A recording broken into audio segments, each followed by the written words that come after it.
Farooka Khalsa school के बहुत पुराने principal Agyapal Singh ji, Paramjit Singh ji president management committee, Gurbakhsh Singh ji, KP Singh ji, Jasvir Singh Jassi,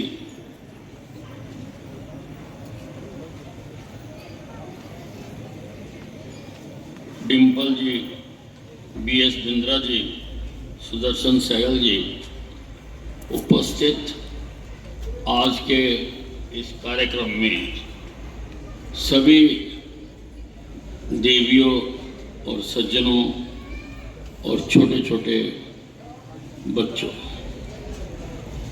आज फरूका खालसा हाई स्कूल ने जो पीछे लंबे समय से शिक्षा के क्षेत्र में अपनी सेवाएं देता आ रहा है, आज उन्होंने इंग्लिश मीडियम का प्राइमरी स्कूल खोलकर एक कदम आगे बढ़ाया है। सेवा के वैसे तो बहुत प्रकल्प होते हैं, आदमी को सेवा करनी भी चाहिए, लेकिन स्वास्थ्य और शिक्षा में ये दो महत्वपूर्ण खंड हैं जिनमें सेवा करना बहुत ही उच्च कोटि का काम है। स्वास्थ्य में तो हम लोगों की सेहत का ध्यान रखते हैं, सरकार भी अपने माध्यम से रखती है और बहुत बड़ा जो सामाजिक संस्थाएं हैं वो भी इसमें योगदान देती हैं। ऐसे ही शिक्षा के क्षेत्र में वैसे प्राइमरी दायित्व तो सरकार का है, शिक्षा का भी, स्वास्थ्य का भी, लेकिन प्राइवेट संस्थाओं ने इसमें बहुत बड़ा योगदान दिया है हमारे देश में और हमारे शहर में भी। प्राइवेट संस्थाएं शिक्षा के क्षेत्र में अपनी महत्वपूर्ण भूमिका अदा कर रहे हैं। उसी प्रकार से फरूका खालसा स्कूल भी यहाँ पर शिक्षा देने का काम करता है। मैं ऐसा समझता हूं कि स्कूल केवल शिक्षा देने के केंद्र नहीं है, ये पूर्ण नागरिक बनाने के केंद्र हैं कि किस प्रकार से हम छोटे छोटे बच्चों से लेके उनको पूर्ण नागरिक हम बनाएं, सर्वांगीण विकास करें,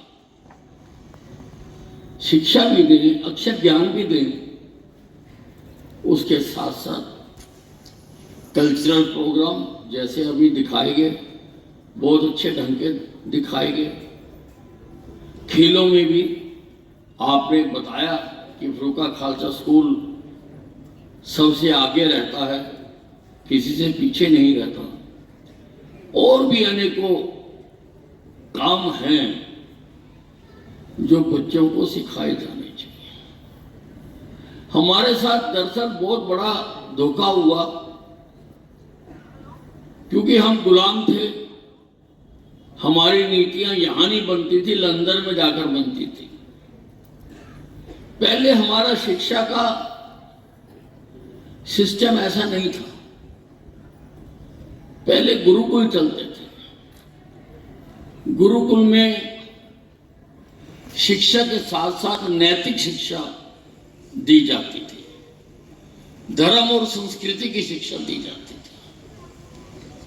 शिक्षा तो दी ही जाती थी। लेकिन 1835 में लॉर्ड मैकॉले हिंदुस्तान आया, उसने सारे देश का भ्रमण करा और उसने अपनी पार्लियामेंट में जाकर भाषण दिया कि हिंदुस्तान में इतनी समृद्ध उसकी संस्कृति है कि मैंने एक भी व्यक्ति को भिक्षा मांगते नहीं देखा और एक भी व्यक्ति को मरते हुए नहीं देखा। जब तक हम इनकी संस्कृति पर हमला नहीं करेंगे तब तक हम लंबे समय तक इस देश पर राज नहीं कर सकते। और उसके तहत अंग्रेजों की जरूरत के हिसाब से शिक्षा नीतियां बनने लगी। शिक्षा से नैतिक शिक्षा को अलग कर दिया, धर्म और संस्कृति को अलग कर दिया, क्योंकि उनको तो गुलाम चाहिए थे, पढ़े लिखे गुलाम, जो उनकी फाइलें देख सके, उनकी बोरियां गिन सकें, उनका काम कर सकें। लेकिन आज समय बदला, आज हम आजाद हैं। आज फिर से अभी नई शिक्षा नीति आई है, उसमें फिर से इस बात पर बल दिया जा रहा है कि बच्चों का सर्वांगीण विकास करें। और ये भी उस शिक्षा नीति में कहा गया है कि हम शिक्षा मातृ भाषा में दें, मां बोली में शिक्षा दें। क्योंकि छोटा सा ही अध्ययन बताता है कि जिन देशों ने अपनी ही भाषा में शिक्षा पढ़ी, आज वो हमारे से बहुत आगे हैं। जापान में जापानीज पढ़ते हैं, वो पढ़ के ही वो आज श्रेष्ठ देशों की सूची में है। इजराइल का युद्ध हो रहा है, इजराइल की ताकत की बहुत बात की जाती है, लेकिन इजराइल में वो हिब्रू पढ़ते हैं, जर्मनी में जर्मन पढ़ते हैं। ये माना गया कि अगर मातृभाषा में किसी को शिक्षा दी जाए तो वो बहुत जल्दी ग्रहण कर सकता है। मैं जब साइंस एंड टेक्नोलॉजी मंत्री था तो मैंने पॉलिटेक्निक के 2 कोर्स हिंदी में शुरू किए कि हिंदी में सीखो। अगर पॉलिटेक्निक का काम सीखना है तो हिंदी में वो ज्यादा बेहतर सीख सकता है, या अपनी मातृभाषा में ज्यादा अच्छी प्रकार से सीख सकता है। खालसा स्कूल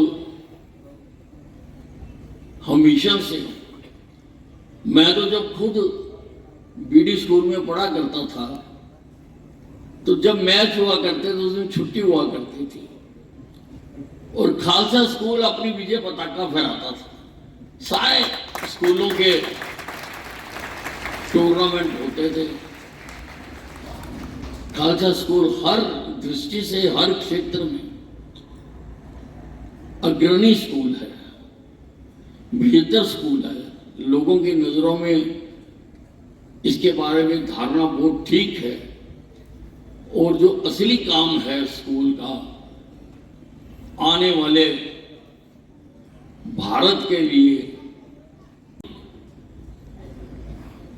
उन्होंने संकल्प लिया है कि जब आजादी के 100 वर्ष पूरे हो जाए तो हिंदुस्तान विकसित राष्ट्रों की श्रेणी में होना चाहिए। 3 तरह के देश हैं बच्चों। एक विकसित जो भूख से, बीमारी से तड़प रहे हैं, एक विकासशील जैसे हमारा देश है, और एक विकसित जो विश्व में 37 देश हैं विकसित है, जिनमें मूलभूत सभी सुविधाएं दी जा चुकी हैं, जो आज अपनी शक्ति लगा रहे हैं अंतरिक्ष को खोजने के लिए। हमने भी किया है, हमारा भी चंद्रयान 3 सफलतापूर्वक वहां पर लैंड किया है, हम भी उस क्लब के मेंबर हैं। लेकिन वो देश वो नाली सड़कों में नहीं उलझे हुए, नाली सड़क सफाई इससे वो पूर्ण हो चुके हुए हैं।